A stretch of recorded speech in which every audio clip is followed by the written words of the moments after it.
بسم اللہ الرحمن الرحیم۔ کم علمی کی وجہ سے لوگ جنبی حالت میں خود کو، اپنے کپڑوں کو، اپنے بستر کو ناپاک سمجھتے ہیں اور کھانے کو، کام کاج کو ہاتھ نہیں لگاتے جب تک کہ غسل نہ کر لیں، اور خواتین بھی بچوں وغیرہ کو دودھ پلانا، کھانے کو ہاتھ لگانا گناہ سمجھتی ہیں، یہ سوچ کر کہ وہ ناپاک ہیں۔ اور کچھ عورتیں سمجھتی ہیں کہ غسل کے بنا آٹا گوندنے سے بے برکتی ہوتی ہے، حالانکہ شریعت محمدی صلی اللہ علیہ وآلہ وسلم اس جہالت کا رد کرتی ہے، اور اس سلسلے میں اللہ کے پیارے نبی حضرت محمد صلی اللہ علیہ وآلہ وسلم کی بہت سی صحیح اور مستند احادیث مبارکہ موجود ہیں۔ ہم بستری کرنے کے بعد مرد یا عورت کے لیے صرف نماز، طواف اور مسجد میں ٹہرنا حرام ہے، اور اس کے علاوہ باقی تمام کام کرنا جائز ہے۔ مرد و خواتین پر کہیں بھی ایسی کسی پابندی کا ذکر نہیں، بلکہ غسل کرنے سے پہلے بھی جنابت کی حالت میں ہی تمام لوگ عام روٹین کے کام کاج کر سکتے ہیں، روزہ رکھنے کے لیے سحری کھا سکتے ہیں، کھانا تیار کر سکتے ہیں، یا پھر گھر کے دوسرے کام کاج نپٹانے بھی جائز ہے، اور اسی طرح ماں بچوں کو دودھ پلا سکتی ہے اور ان کی دیکھ بھال بھی کر سکتی ہے۔ اس کی دلیل کے لیے بہت سی احادیث مبارکہ موجود ہیں۔ حضرت حذیفہ رضی اللہ تعالیٰ عنہ بیان کرتے ہیں کہ نبی اکرم صلی اللہ علیہ وآلہ وسلم ان سے ملے تو آپ صلی اللہ علیہ وآلہ وسلم مسافے کے لیے ہاتھ پھیلاتے ہوئے ان کی طرف بڑھے۔ حذیفہ نے کہا، میں جنبی ہوں۔ اس پر آپ صلی اللہ علیہ وآلہ وسلم نے فرمایا، مسلمان نجس نہیں ہوتا۔ اسی طرح کی ایک حدیث پاک بخاری کی حدیث نمبر 283 ہے، جس میں حضرت ابو ہریرہ رضی اللہ تعالیٰ عنہ فرماتے ہیں، ایک دفعہ میں حالت جنابت میں ہونے کی وجہ سے حضور کے سامنے ہونے کے باوجود بھی ان سے نہ ملا، جس پر حضور اکرم صلی اللہ علیہ وآلہ وسلم نے فرمایا، مسلمان ہرگز ناپاک نہیں ہوتا۔ حافظ ابن حجر رحمۃ اللہ علیہ فتح الباری میں کہتے ہیں کہ اس حدیث میں اس بات کا جواز پایا جاتا ہے کہ غسل جنابت کو اس کے واجب ہونے کے اول وقت میں تاخیر کی جا سکتی ہے، اور اس کا بھی جواز ہے کہ جنبی شخص ام المؤمنین حضرت عائشہ رضی اللہ تعالی عنہا کہتی ہیں کہ رسول اللہ صلی اللہ علیہ وآلہ وسلم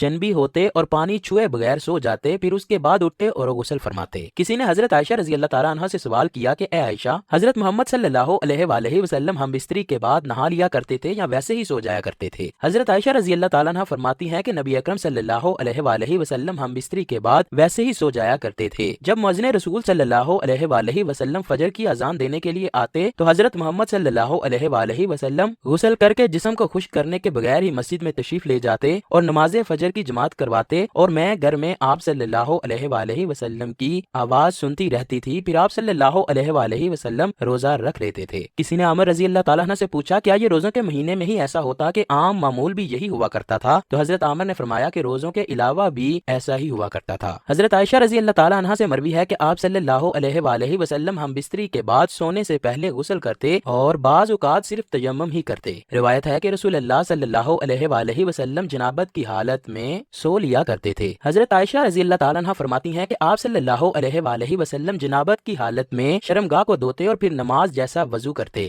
رسول اللہ صلی اللہ علیہ وآلہ وسلم نے حضرت عمر سے سونے سے پہلے وضو کرنے اور اپنی شرمگاہ کو دھونے کا حکم دیا تھا۔ حضرت عائشہ رضی اللہ تعالیٰ عنہا فرماتی ہیں کہ رسول اللہ صلی اللہ علیہ وآلہ وسلم بعض اوقات غسل کر کے سوتے اور بعض دفعہ حالت جنابت میں ہی وضو کر کے سو جایا کرتے۔ ناظرین گرامی، افضل یہی ہے کہ جنابت کے بعد جتنی جلدی ہو غسل کر لیا جائے، کیونکہ ایسا نہ ہو کہ کہیں غسل کرنا بھول ہی نہ جائیں۔ کھانے پینے، سونے اور عورتیں بچوں کو دودھ پلانے سے پہلے جنابت کی حالت میں وضو کر لیں تو یہ افضل ہے۔ ناظرین گرامی، یہ یاد رہے کہ یہ وضو کرنا بھی واجب نہیں، لیکن وضو کرنا اور شرمگاہ کو دھو لینا مستحب ہے۔ حضرت عائشہ رضی اللہ تعالی عنہا بیان کرتی ہیں کہ نبی کریم صلی اللہ علیہ وآلہ وسلم اگر جنبی حالت میں کھانا یا سونا چاہتے تو نماز کی طرح وضو کر لیتے۔ وضو کرنا اس لیے بھی افضل ہے کہ نبی کریم صلی اللہ علیہ وآلہ وسلم نے فرمایا، 3 لوگوں کے پاس رحمت کے فرشتے نہیں آتے، کافر کی لاش اور خلوق خوشبو لگانے والا اور جنبی شخص، جب تک کہ وہ وضو نہ کر لے۔ اللہ تعالیٰ سے دعا ہے کہ اللہ تعالیٰ ہمیں دین اسلام کے مطابق زندگی بسر کرنے کی توفیق عطا فرمائے۔ کمنٹ سیکشن میں آمین لکھنا مت بھولیے گا۔